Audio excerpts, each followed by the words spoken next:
So, Luke Rees is the assistant head and Ashley Green the mindfulness coordinator at Jumeirah English Speaking School in Dubai. They're going to talk about their mindful approach to education, and I think they're also going to touch on how our pupil attitude self-school survey supports the work that they do. Luke and Ashley, over to you. Thank you, Andy. As Andy said, my name is Luke Rees. I'm the assistant head here at JESS, and I'm joined today by Ashley. Hi, everybody. Ashley is the mindfulness coordinator at the school, and that's a job and a title that didn't exist a few years ago. So it'll be interesting to see how today we're hoping to show you how sort of using the PASS survey has really helped us and led us on the beginning of a path that led to the creation of Ashley's role and the impact that that's having in school. We'd like to just, first of all, I suppose, give you a bit of background as to the school, because we're based in Dubai. We're in we're in an international school, and our setting perhaps will be different to some others. That's a bit of drone footage there from one of our deputy heads. We are a school that is about 700 children plus, incredibly high academic standards, and the children get taught by specialist teachers for things like PE and music. And the reason we highlight these sort of things is that we're actually in a context that has exceptionally high standards across. The expectations are very high. The students feel sort of at times can feel under pressure as a result of the fact that they're looking around at the rest of their classmates and their friends, etc. And they can see that they are also achieving very high standards. So even though we're in a good socio-economic background for our school, pupils' perceptions of themselves can actually be quite difficult as a result of the high expectations, if you like. So that's a little bit about our school. What we are here to do today is to look at, and I guess this is our question, our main focus, how a mindful approach to education can have a positive effect on pupils' attitudes to self and school. And you'll notice we put pupils' attitudes to self and school at the end because that links in with the PASS, because, like I said, that really was the beginning of our journey. So we're actually 3 years into using the PASS survey. We were given an opportunity with GL to use it even a while ago. And from the very first time of using it, we saw its significance within school. It really started us on this mindset of generating some very clear values on the holistic approach to education. And what I mean by that is that as teachers, as educators, we generally have, sort of the whole child in mind when we come to work in the mornings, when we plan in the evenings. Sometimes actually it's difficult to get out of our minds. But what this really started to do was to give us sort of some quantitative data that we could start using, which was a bit broader than the academics. We have ways of quantifying academic standards, and they're sort of ingrained through the education system. But this gave us a sort of a wider viewpoint of the child. It gave us a chance to, at a very, very basic level, give us a chance to check school happiness, if you like. It then began to help us look at whole school initiatives. It allows us to identify who our fragile learners are, and it really has become a tool for improving students' experience at school. When I refer to some of the whole school initiatives that have taken place as a result, when we looked at our very first PASS data, we could see that the demands to the curriculum, response rather to curriculum demands area was one of our lowest scores. And when we decided to probe this a little bit further with our children, again, this comes as a result of working in a place with high expectations. The children fed back to us that they weren't being challenged enough in all lessons. And as a result, the whole year became about challenge for all. And it really got us to look at differentiation, personalised learning pathways. And it was really good feedback for us in terms of where we wanted to go. The PASS survey itself looks at these areas of the school: feelings about school, perceived learning capabilities, self-regard, preparedness for learning, attitudes to teachers, general work ethic, confidence in learning, attitudes to attendance, and the response to curriculum demands. And it really gives a broad approach to what pupils' views are. And I guess in the early years when we started using it, the areas such as attitudes to teachers, we actually held back from the teachers initially because we felt it was going to be quite a sensitive area. However, as we've progressed, we realized sharing more data with people allows us to get the children's viewpoints across. And so we now make sure that we share everything with the teachers. That was something that was quite important. And what we hopefully do next is I want to just show you some sort of an individual case study. So there are plenty of PASS webinars already that go into what sort of is behind each of those areas. But what we found is that we decided we would take these on individual basis. So you can see actually in that little table there, the bottom row is child attainment in 2014, 2015. And now where their attainment is in terms of these, the response rather to the survey in 16 and 17. And you can see that they've improved significantly over the last few years. The general attitude to teachers has improved significantly. Probably the biggest one is their preparedness for learning and the general feelings about school. And the general feelings about school refers to how safe they feel, whether they belong, and those sort of things. And we think that this is just an anecdote, if you like, of a child who's now in year 6. But these individual case studies occur in lots of places, and we have lots of data to show actually how students' attitudes have changed over the years of using this PASS survey.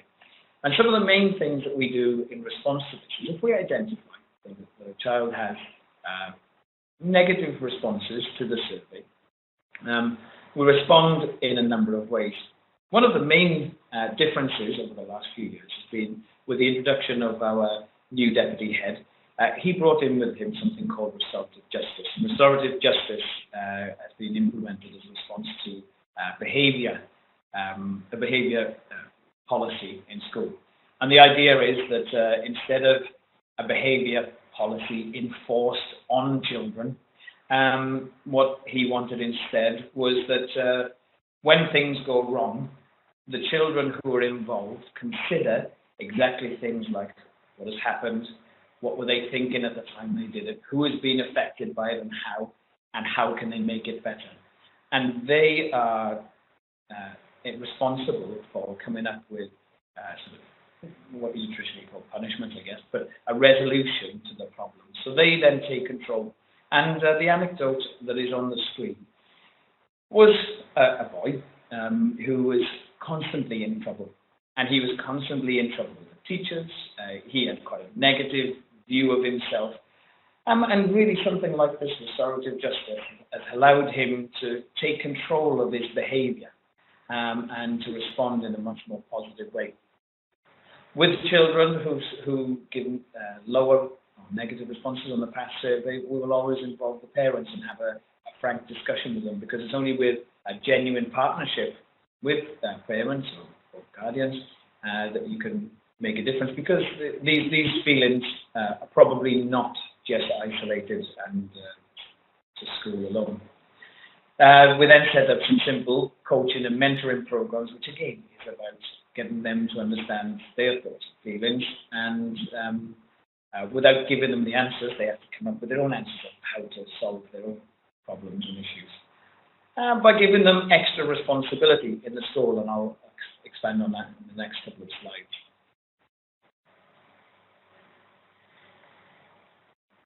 Another thing that we've been able to use our pass for, is to make comparisons against some of our sort of more quantifiable data, if you like.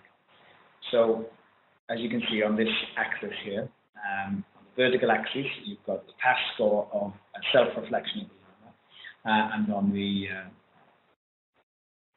horizontal axis, you've got comparisons that we've done. So we may have used the progress test in maths, or the progress test in English, or the CAT score.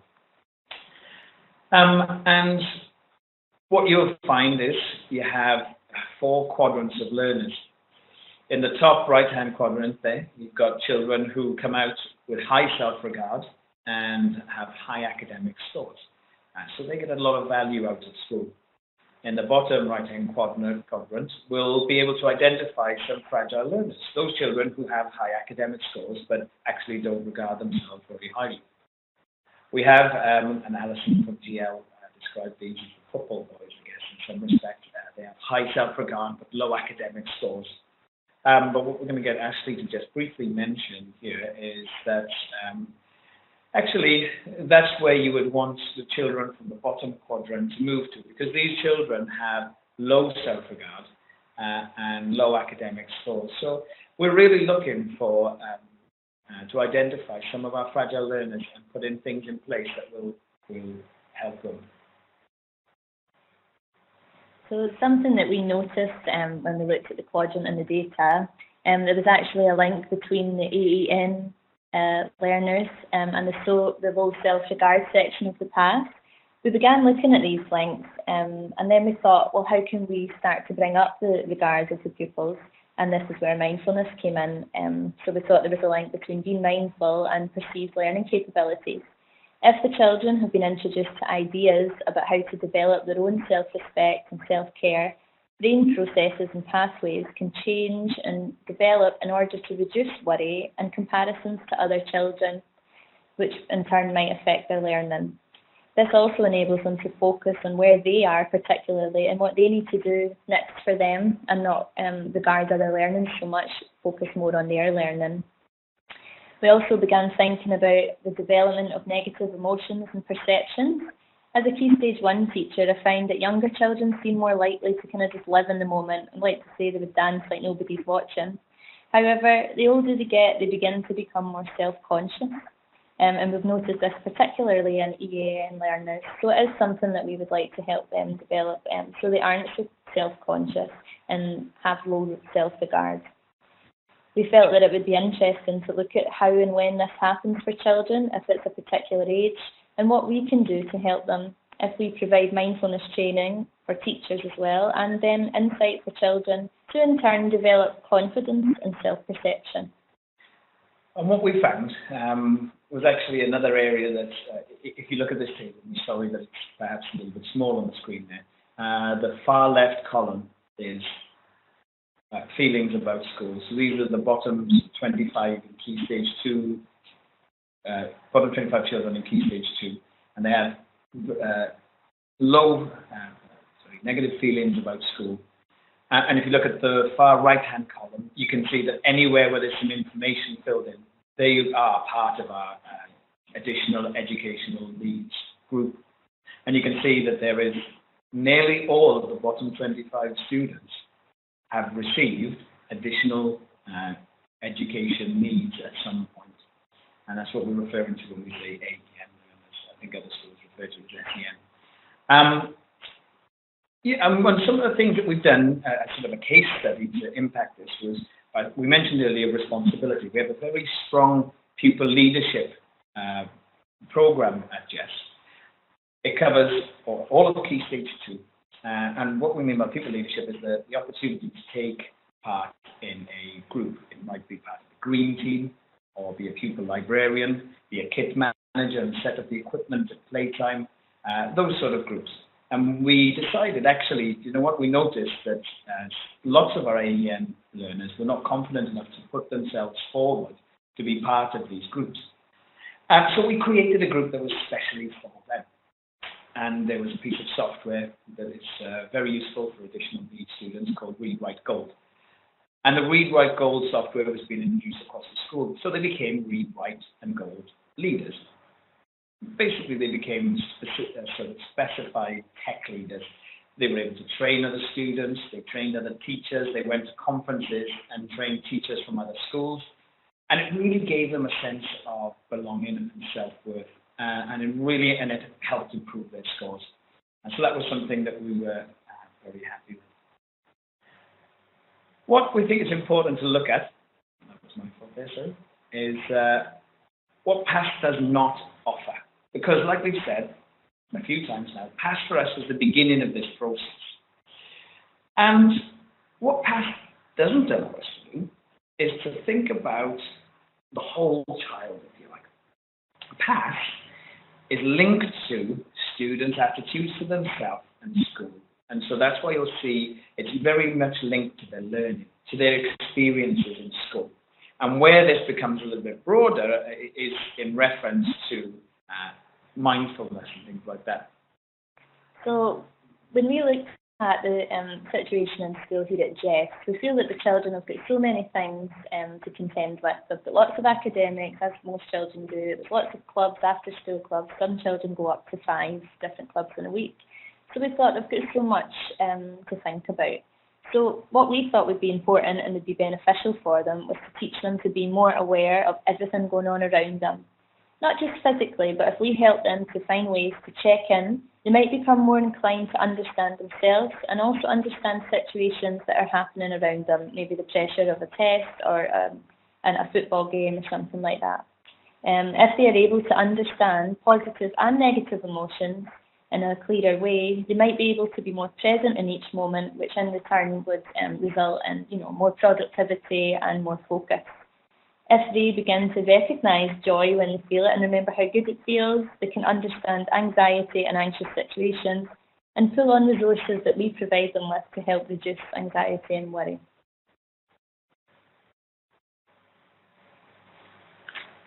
So we thought about mindfulness as now part of the future of our school, which has in turn, like Luke says, come from PASS.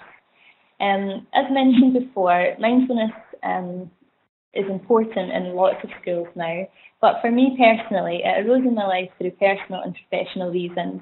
So I found a way to deal with various situations that had arisen in life. The more I researched, the more I realised how simple the concept actually is. So many different ways that people can access it, and there is something for everybody. There's so many misconceptions about mindfulness, for example, that it's spiritual or airy-fairy. But if everyone in the world began to access this concept in a way that suits them, things could be a bit different. So in a nutshell, it is such a broad term. So to try and simplify it, we've said the term mindfulness has many strands, but it means living in the present moment, noticing and being aware of the here and now in a non-judgmental way. So a small example of it would be the room that you're sitting in just now. If I asked you to close your eyes, would you be able to give me a complete detailed description of everything around you? Probably not, because what we tend to do is go into automatic pilot. We move from one place to another and things are just around in our peripheral vision. But I also believe that noticing can mean you notice how you feel at a particular time, you acknowledge that feeling and be honest with yourself about why you feel that way. The more you notice physically and internally, the more able you are to regulate feelings and be more present in the world around you. If you are aware of the here and now and be completely present, you're less likely to let your mind wander, revisit old scenarios from the past, stressing about the future and worrying what will happen that day, that week. You could go through a whole lifetime dreaming of another life instead of living the one you're in now. If you become more mindful, then you can focus on what's in front of you in that moment.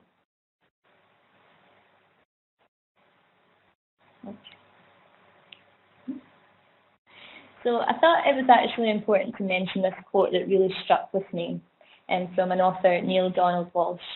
Worry is just about the worst form of mental activity there is, next to hate, which is deeply self-destructive.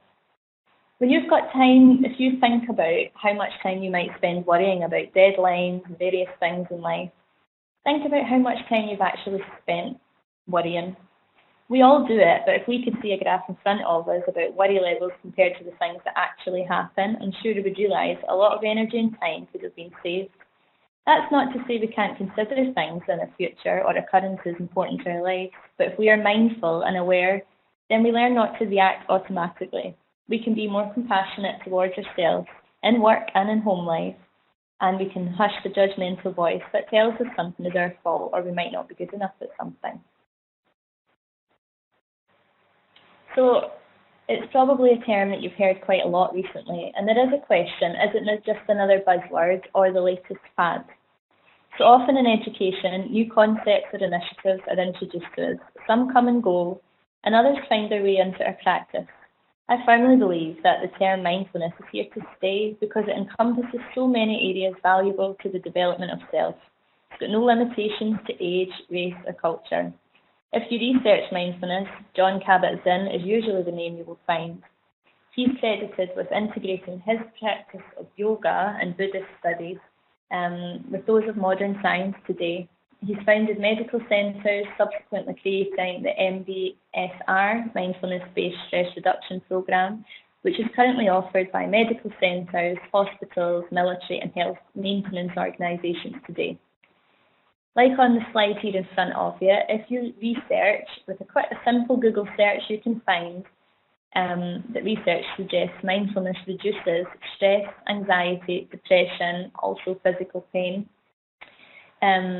This can be achieved by using mindfulness to train the brain to regulate stress chemicals such as cortisol. If you link this back to children, if we can already begin the training when they're very young, imagine the difference that could have as they grow through to their adult life. Mindfulness can help you rewire pathways in the brain that revisit negative feelings and emotions. So when you train your brain to become more aware of the present areas, such as here, on the right-hand side, things that can improve with the mindfulness. So empathy and compassion for self and others, personal relationships, business relationships, decision-making, emotional intelligence can improve, performance and attention, which is something, of course, that would benefit children, and also resilience. So we'd like to talk about what now it means for schools, particularly now as part of our past journey. What does it mean for the children at JESS? So we're going to ensure now that we use mindfulness to help development of the whole child. If we are able to train children from a very young age, we might be able to provide them with strategies they can use in all areas of life, not just at school. So it equips them with different tools and techniques to draw on to deal with different stresses that they might occur in their life. Academics can improve when children have methods to focus in on the task at hand, and they can be more resilient to things they don't initially find accessible to them. When you look at the points here on the slide and compare them to the past strands, I imagine that the data levels would increase in areas such as perceived learning capability and learner self-regard, as mentioned before. I also think that the younger we introduce these concepts to the children through training our staff and helping teachers be more mindful, the better prepared children will be in their educational careers and in life. Little children are able to express extreme happiness, but they can also throw tantrums. But how confusing must it feel for them when they don't have the words to label the emotion they feel and they don't understand what they're expressing? So from a young age, if we train children properly, we can help them do this. We've got on the slide there, we mentioned that it runs alongside the global citizenship lessons. And this is actually something that has given us a kick towards, if you like. We've actually created our own curriculum. We've labelled global citizenship. And the idea is that we are set in an international setting. There's a term which is third generation kids. And those third generation kids actually fill up our school.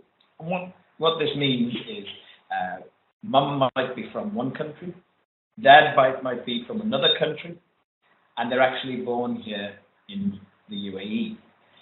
And what happens is they actually lose a little bit of self-identity because they can only be residents of the UAE. They can't be citizens currently, and they're not really sure about where their home is.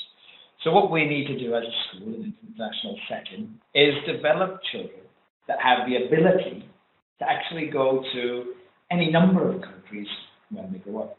And that might be through basic understanding of who they are, about how they consider other people, they need to be able to have good leadership skills, and they need to have, start from the beginning, they need to have good self-worth, etc.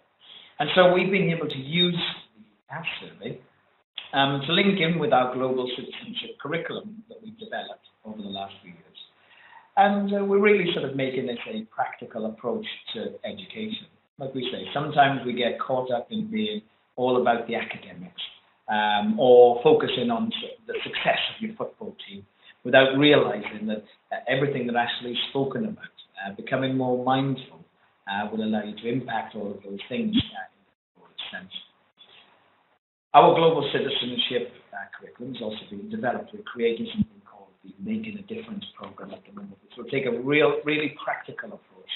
In a sense, a little bit like the old Brownie scheme, where hopefully children will see the badges for doing certain good deeds and tasks, and it will make them more independent. If at the end of it, a child in our year 13 is able to leave our school, and we're able to put them in the middle of a street in Calcutta, and they're able to cope because and deal with anything that is thrown at them because of the skills that they've learned along the way, then we'll be happy and we'll say that we've done a good job. We have here some quotes from Ashley's class. I'm going to get you to read them, Ashley. So because it's something that's so close to my heart, obviously it filters through to my teaching practice. And the children in my class are really brilliant at, taking a mindful minute and different ways. They are able to really talk about it with great confidence. So I asked some of them recently, what does mindfulness mean to you? And Yuchuan's reply was, mindfulness means to me to be calm and peaceful. When your heart is beating fast, you can stop it. And it also means smiles. So this, when I asked Yuchuan to kind of elaborate on this, he just explains, well, if I'm nervous about something or I'm upset, you've taught me ways to breathe properly so I can focus on that, and then he can calm himself down, which is lovely to hear. He's a nice little chap. And what mindfulness means to Amelia is that you can calm down when you're angry and have a mindful minute. Not that Amelia gets angry often, but it's nice to hear that she's got tools to draw on if she does feel that way.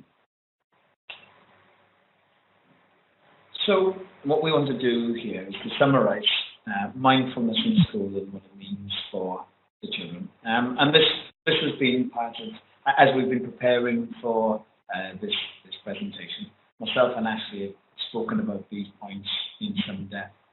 And Ashley, this is your first point, isn't it, about being prepared to develop a focus on general well-being of all stakeholders. Why do you think that's so important? Because I think if we're going to teach something to children and teach it properly, the most important thing is also including staff and everyone that's involved in our school. So we've already had a mindfulness for parenting workshop that took place, so parents are now beginning to be introduced to it, so that mindfulness isn't just something in education, but also in terms of parenting. I find it really important that this school as a whole, all staff are included in focusing on well-being. Something that JESS is actually really good at is looking after all staff members as well as the children. One of the things that we've introduced over the last few years is a focus on well-being clubs for staff.